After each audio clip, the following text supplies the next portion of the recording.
Before I start with the teaching today, I want to bring a word of testimony. When he asked how long we've been in a church, I started working in a church when I was in college at Bethel College here in St. Paul. That's where Barbara and I met. And Barbara was teaching Sunday school in this church in West St. Paul. And we had just started dating, and she said that they needed a youth director and they needed a choir director. Well, I sang in the Bethel choir. That really didn't make me a director, but I was young enough to try most anything. So they hired me for, I think it was $10 a week to help with the transportation. And I think I overcharged them at that. But I was the youth director and the choir director, and that started us out. And then we were married in 1958, and God has certainly blessed our lives far, far beyond anything we deserve. Amen. Then I won't tell you my whole life story, but following college and going to seminary, I served in a church as a youth director in Los Angeles, California, and then my first pastorate in Galesburg, Illinois. But in 1970, I was called to be the pastor here at Central Baptist. And so our family moved. I was a young pastor then. We came here, I was 33 years old. And we were here for 7 years, during which time the worship area, our worship area was built. That newer part of the building was built and dedicated. It'll be 40 years this June. 40 years, 1975. And then we served in Los Angeles again, and then I was with the Baptist General Conference here in Minnesota, and then 10 years in St. Louis. By this time I'm getting up there just a little bit, and our family was here. And so in the year 2000, we moved back to St. Paul, and I was invited to join Pastor Sari in this church and be an associate to him, which I've been doing since 2001. But one of the highlights of the 14 years that I've been back here, and which will come to an end in end of June, we still will be members here at Central, but I will no longer be a pastor on the staff. I really am going to retire at that point, mostly. And God has blessed us with good health. I've had heart bypass, but He brought us through that. You know, normal things. But we're both praising God for good health, and according to God's purpose for our lives, we'll see how many more years He blesses us. I'm 78 and heading close to that 80 year, but God is taking care of us, and we're grateful to God. Amen. During the time that we've been back here at Central, I would have to say that one of the greatest blessings to our lives and to this church was a day back in about 2001. I believe that was when it was. I could be off a few months, but I remember very distinctly we had two gentlemen, were from somewhere like Ethiopia, I thought. And there was, after the service, an opportunity, and I met a man named Arias and Joseph, right?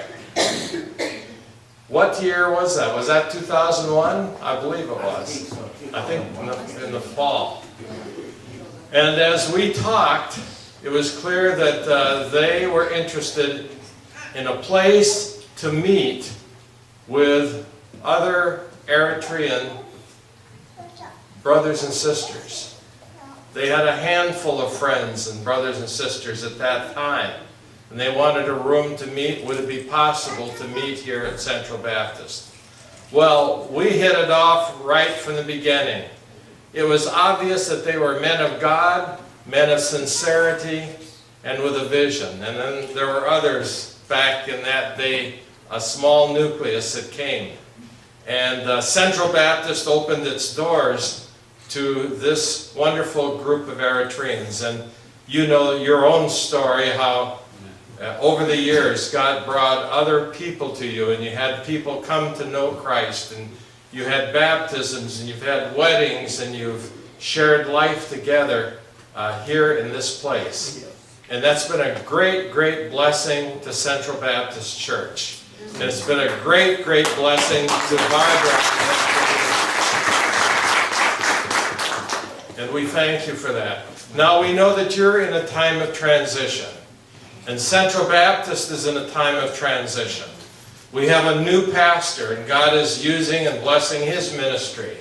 And he has visions for what the future will be for the church here. You have outgrown your space here. I don't know how you function as well as you do. You fill each chair, it seems like, an overflowing, and you wait for the children to leave, and then the rest of you sit down, but somehow you make it work. God has blessed you and continues. And God has a place, a next place for you. And so the year 2015 is a strategic year for you. Amen. And it's going to be exciting to see how and where God leads in the life of this wonderful church. God brought then, of course, Musfun and Elsa, later Pastor Mosi and the other church. I won't rehearse that. You know the details far better than I. But all this we know is that God has clearly led and guided. And so I'm just honored to be asked to share a Bible lesson today and see what from that Bible lesson God would say to you and to me. So let's pray for God's help and guidance. Oh Lord, open our hearts and our minds. Help us to understand the truths of your word as we read them and study them in your holy word, the Bible. And help us to apply them in our own personal lives and in the lives of our church, and especially this church today. Oh God, we pray for Pastor Musfun. Keep him safe. Amen. Make him a blessing. Amen. And bless his life. Amen. Fill him to overflowing. And, oh Lord, may every person that he talks to and meets and shares life with in these days, may they be stronger and filled with hope and joy.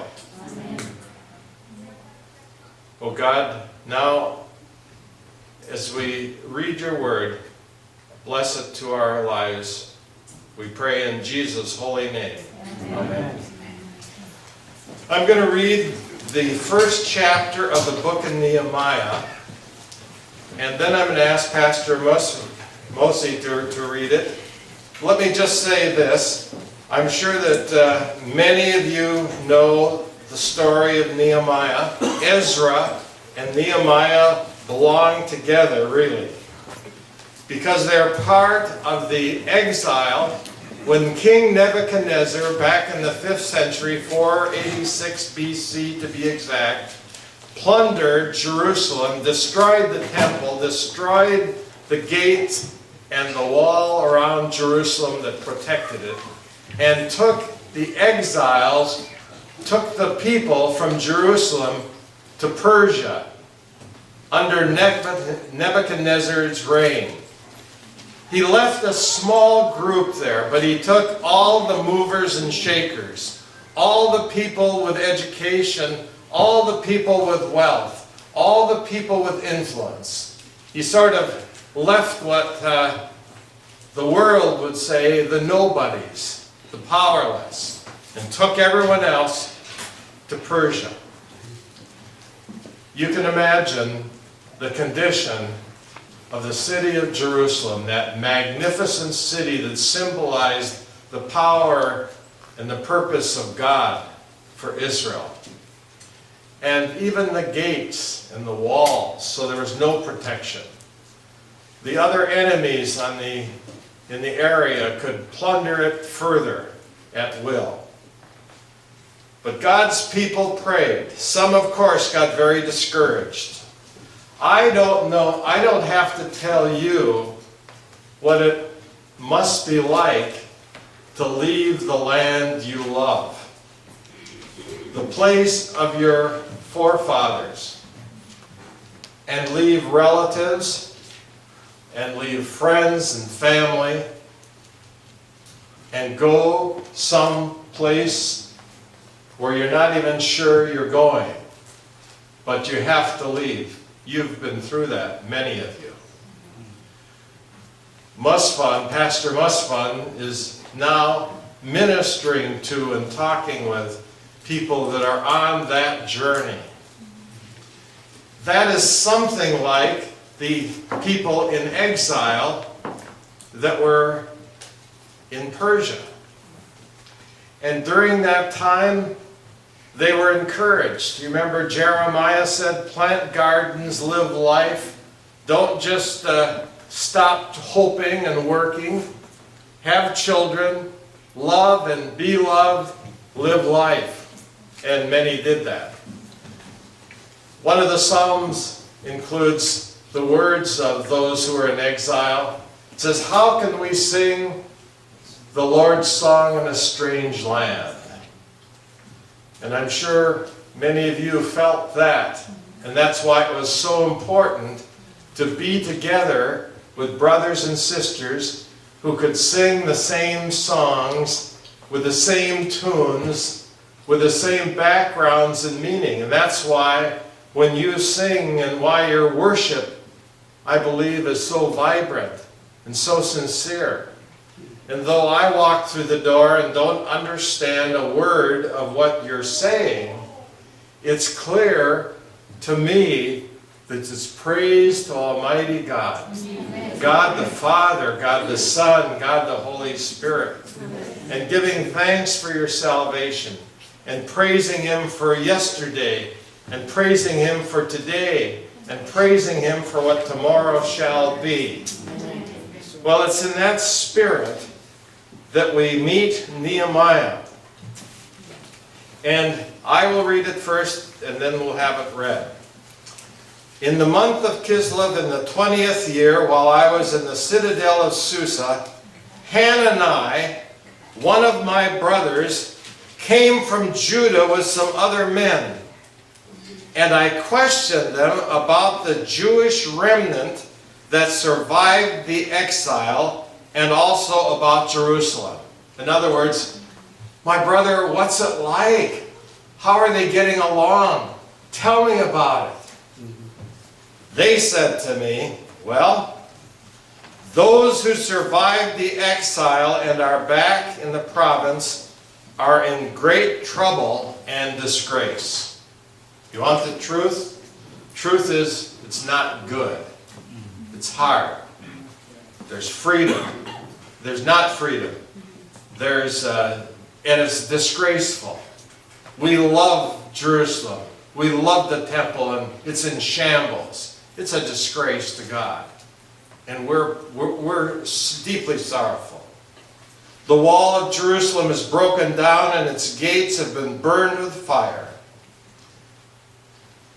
Nehemiah says, when I heard these things, I sat down and wept. You understand that? For some days I mourned and fasted and prayed before the God of heaven. Then I said, O Lord God of heaven, the great and awesome God who keeps His covenant of love with those who love Him. Wow.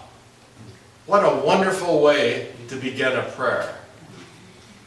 Hear it again. O Lord, God of heaven, the great and awesome God who keeps His covenant of love with those who love Him. and obey his commands. Let your ear be attentive and your eyes open to hear the prayer your servant is praying before you day and night for your servants, the people of Israel. And then he begins, instead of asking for things even for Israel or for Jerusalem, he confesses sin. He recognizes that we are all sinners who've fallen short of the glory of God. Even though we're saved, we continue to fall short of God's glory. We sin in sins of omission and commission. He says, I confess the sins we Israelites, including myself and my father's house, have committed against you. We have acted very wickedly toward you. We have not obeyed the commands, decrees, and laws you gave your servant Moses. Remember the instruction you gave your servant Moses, saying, if you are unfaithful, I will scatter you among the nations. But if you return to me and obey my commands, then even if your exiled people are at the farthest horizon, I will gather them from here and bring them to the place I have chosen as a dwelling for my name. They are your servants and your people, whom you redeemed by your great strength and your mighty hand. O Lord, let your ear be attentive to the prayer of this your servant, and to the prayer of your servants who delight in revering your name. Give your servant success today by granting him favor in the presence of this man. And then he says something significant that we will talk about in just a moment. I was the cupbearer of the Lord. We'll start there, but let's hear it in your language.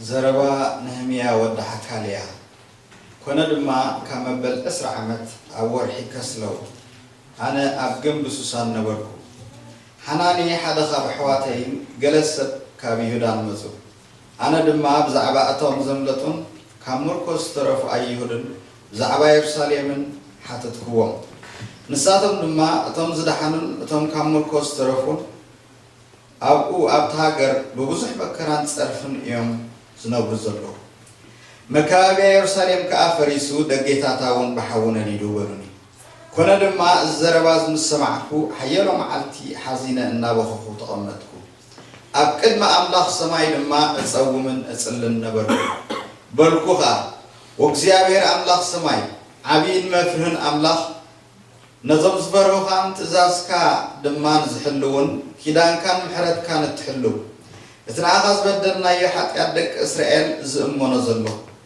أنا بيت أبوينسي بديلنا إنامو إذا أنا باريخا حجب زعبا بارد كادك إسرائيل ليسن معالتنا كنميخا تصلي زلو صلاة كتسمع بجاخا أزان كاتسني بلا أعين تخاوني كفتا نحنا عزينا نعاخا عقيبنا اتنباريخا مسيز أساس كايوت إزازاتن حقاقاتن فردتاتن دما أيحلونا يوم بجاخا اتنباريخا مسيز كمزي إلكاز أساس كايو ذكر انت بدلكم أنا غانا بأحزاب فحك بلوكمي ناوين تتملسكم انت إزازاتي كا انت حلوكم انت قبركم وانقنا اتم اتزروكم أبوسن سماي إكوا انت زهلو كابوخ إكوام إيه نابتاسمي أبأخ حدر زحرقوها بوتا دمهم صمي نساتهم بعبي حيل خان بصنعتي كان التبجخا يوم بارد كان هزب خان يوم وبيتاي بجاخا صلوت باريا خان صلوتتهم سبكا بمفرح زفسو بارد كان سمع بجاخا لومن باريا خا أغنى عنه أبقد من السب أيزخ آن باريا خا محرد حبو أنا شعو أسلاف ميس نبس نبرو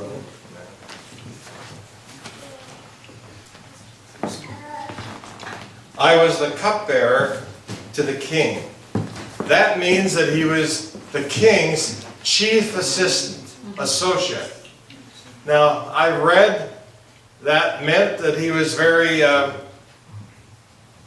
handsome, intelligent, very much aware of the courtesies of the court, the protocol, we would say, doing things right, saying things right, knowing how to address the king, being the gatekeeper to keep others away from the king. Not everyone has access, but he was a trusted associate. He was second, really, in command because of this relationship. So, when he had heard about the condition of Jerusalem, he knew that he would like to go and help his people back in Jerusalem. Now, in the years, there's probably about 50 years since 586 when this happened. So, during this time, some who had been taken as captives to Persia had been released to go back. And Ezra also was granted another 5,000 to go back. And so Ezra had been back, and they had repaired the temple and some of the other buildings. They were trying to repair Jerusalem. And they'd made a very good start. And the king, Artaxerxes at the time, had been merciful and kinder than Nebuchadnezzar. Time had passed. So there were now over 50,000. Some estimates vary between 50 and 100,000 back in Jerusalem. But because the walls of Jerusalem were broken down and the gates, those who were opposed to Jerusalem, neighboring groups, clans, countries, the Samaritans among them, could have access, and they didn't have the kind of protection. Further, there's a matter of pride, healthy, right kind of pride. This is God's city, and it's in disgrace. We want our own homes to represent who we are, and we can be proud of them.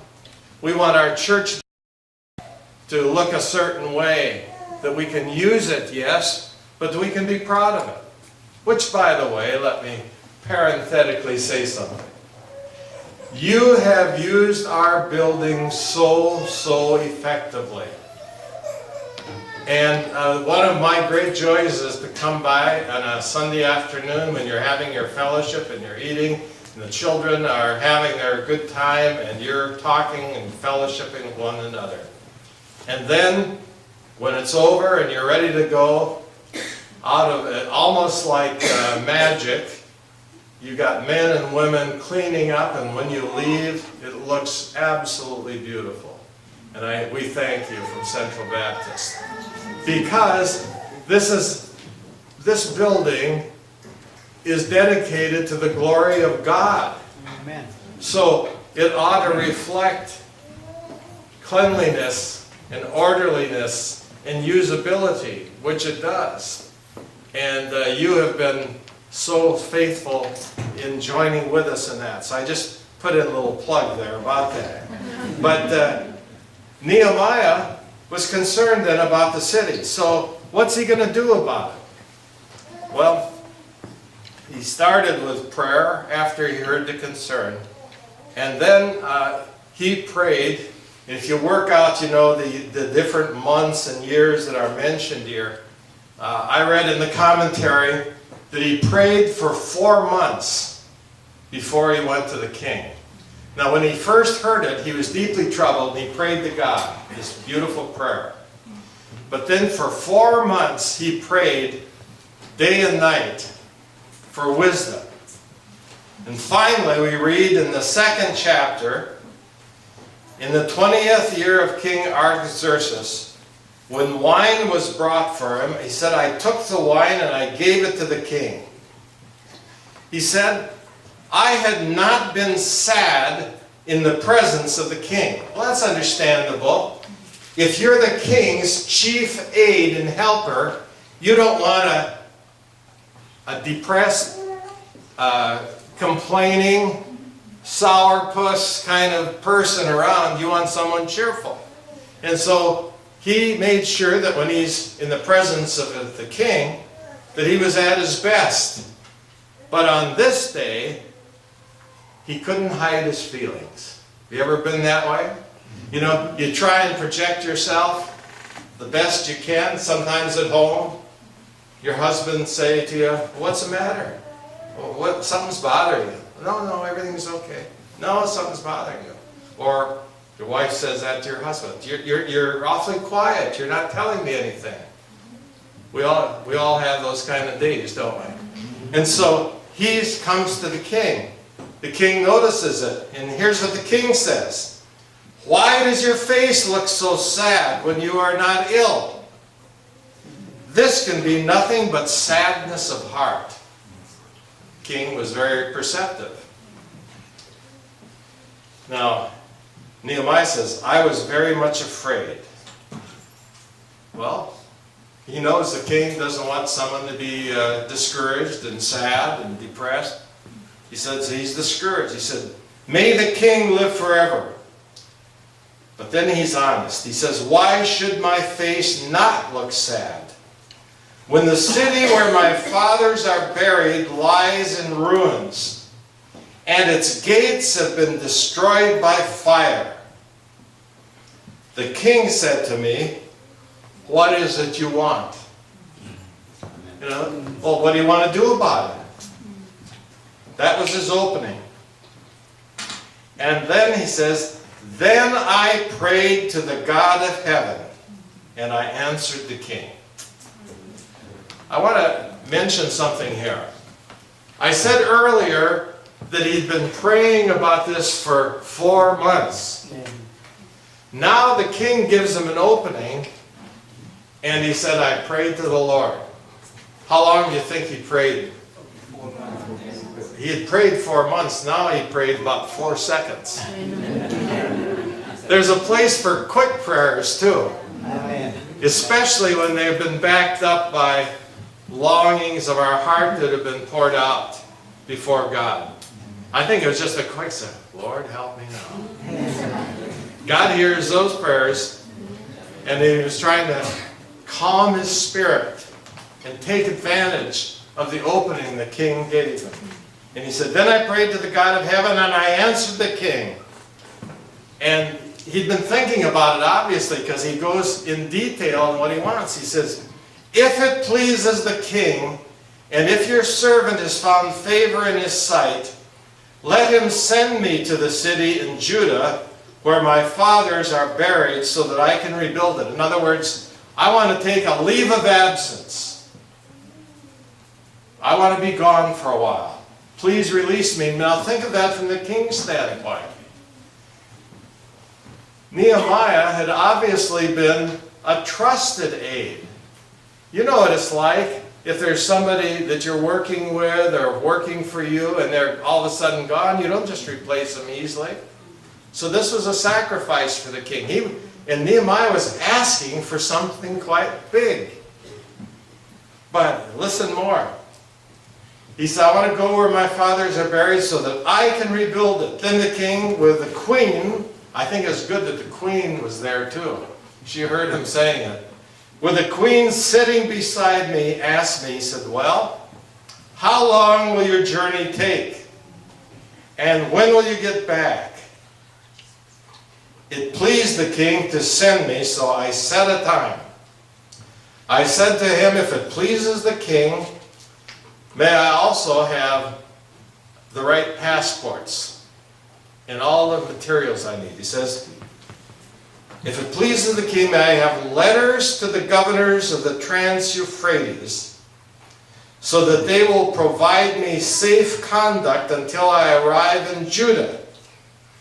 And may I have a letter to Asaph, keeper of the king's forest, so he will give me timber to make beams for the gates of the citadel by the temple and for the city wall, for the residence I will occupy. That's quite a bit of lumber. That's a lot of trees. That's not a modest request. It's not a saying, just let me go and I'll work out the details. He's thought this through. He's prayed it through. And so he asked boldly. You know what? The New Testament says, we have not, James says, we have not because we ask not. Now, I was in our service, and Pastor Joel talked about prayer and attitudes toward prayer. And so I've got that right on the back of my mind. But we know that sometimes we ask for things and we don't understand why we don't have the prayer answered, and we get discouraged. Sometimes we don't have enough faith to ask for big things.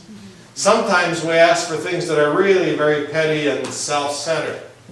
James says you have not because you ask not, and when you ask amiss. In other words, amiss means for trivial things that really aren't very essential anyway. But when you're talking and praying for things that are essential to life and they're not self-centered and they're godly, still sometimes we don't get the answer right away. Maybe sometimes never. Our pastor said, don't ever think, however, that they're not important to God or that they're wasted. They're not, but I can't preach his sermon again. But I just mention that because it's upon my mind and it's about prayer. So he's very bold in what he asks the king. And then he says, and now this is sort of a commentary. He says, and this is key to the whole lesson today. And because the gracious hand of my God was upon me, the king granted my request. He didn't say, because I've been so faithful for the king, he said, it's payback time and I'm going to give you a big bonus. Now that may have been true. He had been faithful. And maybe in the king's mind, that was working. But Nehemiah gave credit where credit was due. You know the reason the king granted? He said it's because the gracious hand of Almighty God is upon me. Amen. For every one of us, we need to remember that God's gracious hand is upon our lives. And as a congregation, this year, as you're seeking God to lead you in the next step of your ministry into another place of worship, the gracious hand of God is upon this congregation. He goes on to say, so I went to the governors of the Trans-Euphrates and gave them the king's letters. The king had also sent army officers and cavalry with me. He said, you know what? Along the way, you may run into some opposition. So I'm going to send some forces to protect you. The king was clearly on his side. And verses 10 to 12 talk about some of those oppositions. I won't go into it. So then it says at verse 11, I went to Jerusalem, and after staying there 3 days, I set out during the night with a few men. I had not told anyone what my God had put in my heart to do for Jerusalem. There were no mounts with me except the one I was riding on. Once he got there, he said, I've got to get a feeling. I've got to find this out for myself. I'm not just going to come back to Jerusalem like I'm some big shot and say, well, here I am. I'm your big helper. I'm the king's person, and I'm going to do great things. No, he came back quietly, and he was going to survey things.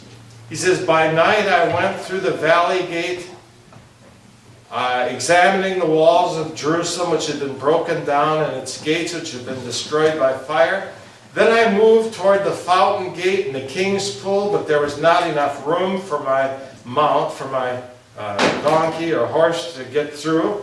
So I went up the valley by night, examining the wall. Finally, I turned back and re-entered through the valley gate. The officials did not know where I had gone or what I was doing. because as yet I had said nothing to the Jews or the priests or nobles or officials or any others who would be doing the work. Then I said to them, when they're all together, parts of them are, you see the trouble we're in? Jerusalem lies in ruins. Its gates have been burned with fire. Come, let us rebuild the wall of Jerusalem, and we will no longer be in disgrace. I also told them about the gracious hand of my God upon me, and what the king had said to me. And they replied, let us start rebuilding. So they began this good work. The God of heaven, he said, will give us success. We are his servants and we will start rebuilding. Wow. What is there that we can learn from this? Well, first of all, an urgent need was revealed. When Hananiah came and Nehemiah heard about the situation. And then urgent prayers were offered. First, Nehemiah prayed in his own heart and lifted up God, prepared himself, prayed for 4 months. And then he prayed in asking the king, and he asked boldly. And then when he came to Jerusalem, he used effective leadership skills. One person named Donald Campbell, he must have been a consultant for organizations, because he listed a whole bunch of principles for effective leadership. I'll go through them real quickly. It says, first, he established a reasonable and attainable goal. Don't try and write them down. If somebody wants them, I'll give you this, because I've got other copies. He had a sense of mission. He was willing to get involved. He rearranged his priorities. He patiently waited for God's timing. He showed respect to his superior. He prayed at crucial times. He made his request with tact and graciousness. He was well prepared and thought of his needs in advance. He went through proper channels. He took time to rest and pray and plan. He investigated the situation firsthand. Are you getting tired? Almost there. He informed others only after he knew the size of the problem. He identified himself as one with the people. He set before them a reasonable and attainable goal. He assured them God was in the project. He displayed self-confidence in facing obstacles. He displayed God's confidence in facing, he displayed God's confidence in facing obstacles. He did not argue with opponents. He just plowed ahead. He was not discouraged by opposition. He courageously used the authority of his position. And progress was achieved by faith. Now, like Nehemiah, we all face hard times, dark times. I know how troubled you are about relatives who are in various parts of Africa and Sudan, Nigeria, and other places. And that's partly why Pastor Muslin's there, I know. We know what's happening in the Mideast and Syria and the work of ISIS and ISIL and Al-Shabaab. I received this week one of the most horrific emails that I've ever gotten, and had 4 pictures in northern Syria where Christians there are being systematically killed by ISIS. And it showed little children with their heads on the block, awaiting beheading. It showed a young man in his teens being crucified, as well as a whole series of Christians lying by a ditch, waiting to be shot, and one little baby, probably 18 months about, with sad, wondering eyes right at the end of a gun. and this being done in the name of Allah by ISIS. Now let me hasten to add that I have Muslim friends, I'm sure you do too. And this is the extreme Islamic element. And it's very easy to mix them all up and to get very filled with hatred and prejudice. So we have to be careful of that. Nevertheless, we have to, as brothers and sisters in Christ, be praying for particularly our Christian families and friends who are such a minority. And you know better than I what that's like. And so our prayers must be such a part. Well, at this time in history, Nehemiah did the right things. Like Nehemiah, we live in dark times. We too have to deal with indifferent multitudes. It's easy to become disloyal to God's truth. It's very easy to say, well, you know, God's blessed me and our family. Nothing I can do about them over there or this situation there. I'll just fully enjoy my family and me and get what I can. It's very easy to get that way. And that's why we need the body of Christ to be together, to pray together, to encourage one another, and to reach out there. We can't do everything, but we can do some things. And God will lead us to what those some things are. Nehemiah learned which were the priorities. Like Nehemiah, we need to walk by faith. We need to be as sure of God as he was. We need to act with God and for God, even though it means strenuous effort. We need to trust God, to do our day's work faithfully, and leave the future to him. We all can learn from Nehemiah. There was a Christian man in the Church of England who had a prayer that went like this. And I share it with you because it reminds me of Nehemiah. It says, Lord, make me intensely spiritual. That means, of course, a person of prayer, with faith in God, the trust in the Spirit of God. Make me intensely spiritual, but keep me perfectly natural. That means not filled with hypocrisy, not pretending, but natural. You see, Nehemiah, when he went before the king, because he was natural, he was himself that day. The king said, what's bothering you? Why are you so sad? This must be sadness of heart. He was being perfectly natural. And then when the king asked him, he told him what it was troubling him. And you see how God used that. He prayed, okay, make me intensely spiritual, keep me perfectly natural, and thoroughly practical. Practical. In other words, when it came time to answer the king's question, what do you want and what do you want to do? He told them specific practical things. I'm going to need timber to rebuild those walls. And prayer won't do it. I'm going to need timber. And then, of course, you get in the 3rd and the 4th chapters, you read about how he involved people and organized them. That's the practicality. The reason you have done so well in adjusting to life here in Minnesota is the practical piece is kicked in.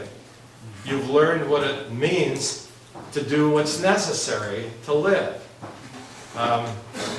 When we have a snowstorm and there's 20 inches of snow, you can pray, Lord, help me, but you can't pray, Lord, shovel this out. You got to shovel it yourself.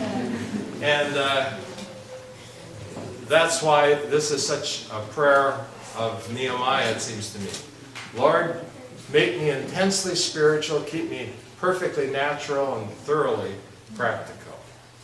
Well, may God help each of us to be those kind of people. Let us learn from Nehemiah and all the saints in the Bible and down through history, and those among us. Amen. You are a group of saints. Let me pray, please. Loving God, I thank you for these, my brothers and sisters. What a blessing they have been to Central Baptist Church. What a blessing they have been to the lives of Barbara and me. Guide them, each one as individuals, and each family represented, and bless these dear children, Lord. These children are surrounded by influences that will pull them away from your truth and your love. Keep them, O Lord, walking with you, trusting and obeying.